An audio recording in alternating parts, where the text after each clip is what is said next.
پہلے میں جاننا چاہوں گا انجینئر محمد علی مرزا جنہیں NCCIA نے جو ہے وہ حال ہی میں گرفتار کیا ہے، آپ کے متعلق ان کی رائے ہے کہ مفتی عبدالقوی کے جو عقائد ہیں وہ کفری ہیں اور یہ قرآن و حدیث سے جو ہے وہ منافی بات کرتے ہیں. آپ آج وہ گرفتار ہیں، آپ ان کے متعلق کیا کہیں گے؟ بسم اللہ الرحمن الرحیم. دیکھیں جی، بات یہ ہے کہ میں نے تو ہمیشہ حقائق کی بنیاد پہ بات کی. جو میرے بارے میں منفی بات کرتا ہے اس کے معاملے کو میں اللہ کے سپورٹ کرتا ہوں. اور میرے جو معاملات اللہ کے سپورٹ ہوئے، اللہ عزیز بھی ہے، ذو انتقام بھی ہے. ٹھیک ہے. سابقہ واقعات کی طرف میں نہیں جاتا. مرزا صاحب نے میرے بارے میں ایک بات کی تو میری خواہش تھی کہ میں ان سے ملتا، لیکن ملاقات سے پہلے ہی وہ اللہ کے عذاب میں آ گئے. اللہ کی طرف سے جو انتقام والی شان ہے اس کی زد میں آئے.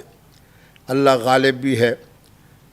مرزا صاحب اور پہلے والے جو مرزا صاحب ہیں، اچھا، جن کی وجہ سے بر صغیر میں لفظ قادیان آیا، لفظ قادیانیت آئی، لفظ مرزائیت آئی، ان کے ہاں وہ کہتے ہیں احمدیت آئی.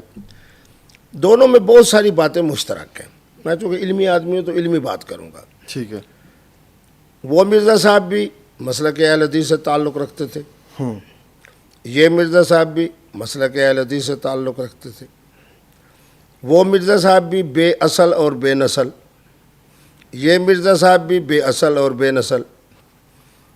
وہ مرزا صاحب قلم کے ذریعے سے انہوں نے پیسے کمانے کی کوشش کی، پیسہ تو کما لیا، لیکن آج تک بس زیادہ اس میں نہیں جاتا. ہماری قومی اسمبلی نے جو کچھ ان کے بارے میں کہا کہ وہ بھی کافر، ان کو ماننے والا بھی کافر، ان کی مسجد نہیں، یہ دائرہ اسلام سے خارج ہیں، اسلام کے شعائر کو اختیار نہیں کر سکتے.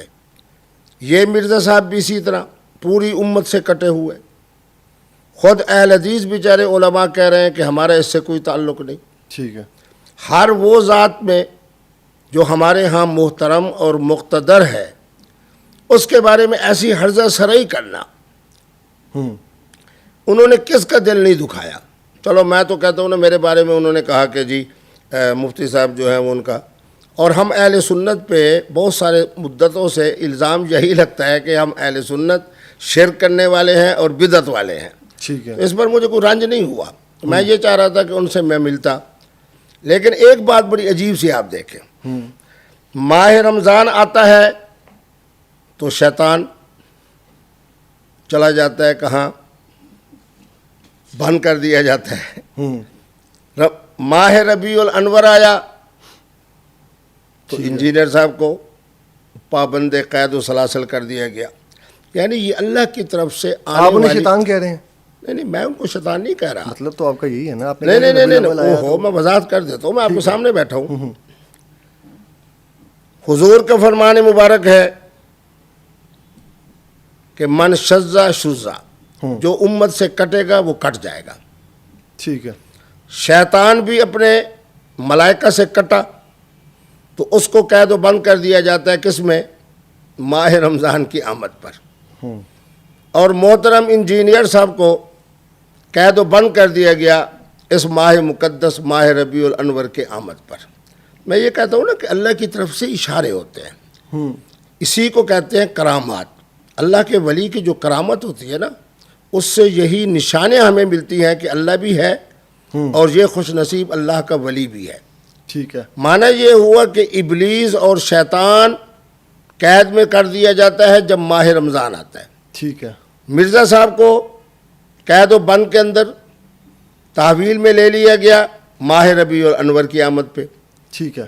آج یعنی امت کو ایک پیغام ملا کہ شیطنت ہو تو ماہ رمضان میں قید و بند، مرزا صاحب ہوں تو ماہ ربیع الانور جیسے رحمت و برکت والے مہینے میں قید و بند.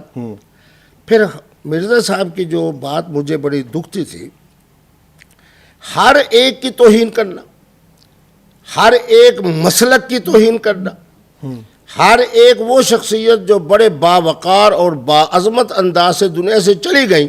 ٹھیک ہے. یار حضور کا فرمان ہے کہ جو دنیا سے چلا جاتا ہے شیطان بھی اس کو چھوڑ دیتا ہے. بالکل. یہ شیطان سے میں مناسبت پیدا کر رہا ہوں انجینئر صاحب کی. ٹھیک ہے. کہ شیطان بھی، آپ شیطان نہیں کہہ رہے لیکن شیطان سے مناسبت پیدا کر. ٹھیک ہے.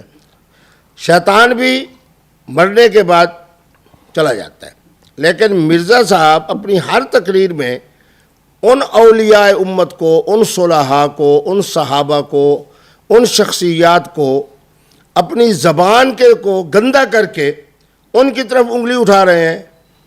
تو معنی یہ ہوا کہ آج میں تو یہاں لاہور میں تھا، تو لوگوں کے میرے خیال میں میں اگر کہوں احتیاط کے ساتھ کہ 2000 سے زیادہ مجھے واٹس ایپ پہ اور موبائل پہ فون آئے کہ جی ان کا لفظ کیا تھا، یہ ان کا لفظ تھا میرا نہیں، کہ مفتی صاحب مبارک ہو. کسی نے زندیق کہا، کسی نے فاسق کہا، کسی نے دجال کہا، کسی نے کافر کہا، یہ ان کے الفاظ ہیں. ٹھیک ہے. کسی نے ملعون کہا. اس میں ہمارے اہل حدیث نوجوان بھی تھے، اہل سنت بھی تھے، اہل تشیع بھی تھے اس کے اندر، یعنی تمام پاکستان کے اندر جو مختلف مکاتب فکر ہیں ان کی نمائندگی کرتے ہوئے ان کو یہ القاب دیے گئے. ٹھیک ہے. اب 1 مہینے کے لیے نظر بند ہو گئے. اب اگر مسیحیت کے بارے میں جو انہوں نے کہا ہے، آپ کو پتہ ہے کہ میں دنیا کے 54 ممالک میں گیا اور میں تقریباً جس ملک میں ہوتا تھا ہر اتوار والے دن ان کے گرجے میں جاتا تھا. ٹھیک ہے. آج تک میرے سامنے کسی انٹرنیشنل ایئرپورٹ پہ یا کسی گرجے میں میرے نبی رحمت کے بارے میں کسی ان کے مذہبی آدمی نے، چاہے وہ بشپ ہو چاہے فادر ہو، میں پوپ آف انگلینڈ سے بھی ملا ہوں، چرچ آف انگلینڈ، اور جو کیتھولک کے ہیں ولنگٹن سٹی ان سے بھی ملا ہوں، آج تک کسی ان کے مذہبی آدمی نے اس طرح کا لفظ نہیں بولا جس طرح کا نعوذ باللہ مرزا صاحب نے ان کی جانب منسوب کر کے ایک جملہ کہا ہے. آپ سمجھتے ہیں ان کے ساتھ ٹھیک ہوا ہے؟ میں یہ کہتا ہوں کہ یہ اللہ کی طرف سے ان کے ساتھ ٹھیک ہوا ہے. ٹھیک ہے. اللہ ہی غالب ہے، اللہ ہی ذو انتقام ہے. مفتی عبدالقوی صاحب کا دل دکھایا، میرے اوپر اعتراض کیا کہ جی میرا عقیدہ غلط ہے. الحمدللہ میری عقیدہ توحید بھی ٹھیک ہے. میں اسی مسلک کے حق اہل سنت کے ساتھ وابستہ ہوں جس میں ہمارے اکابر چلتے ہوئے آئے. آپ خود دین کی بات کرتے ہیں، دوسری طرف آپ خود بھی تو متنازع خبروں میں رہتے ہیں. مثلاً آپ کے بہت سے سکینڈل آج سے پہلے آئے، مطلب کبھی آپ دبئی کے کلبز میں نظر آئے، کبھی آپ کسی خاتون سے تھپڑ کھاتے نظر آئے، اور کبھی کسی نہ کسی مسئلے میں آپ الجھے ہوئے ہی نظر آتے ہیں آئے روز. جس طرح لال مسجد سے آپ کو نکالا گیا، کہا گیا کہ یہ دوبارہ مفتی عبدالقوی یہاں آئے تو اسے کوڑے مارے جائیں. تو آپ انہیں شیطان تو کہہ رہے ہیں، آپ کی اپنی شخصیت جبکہ خود متنازع ہے.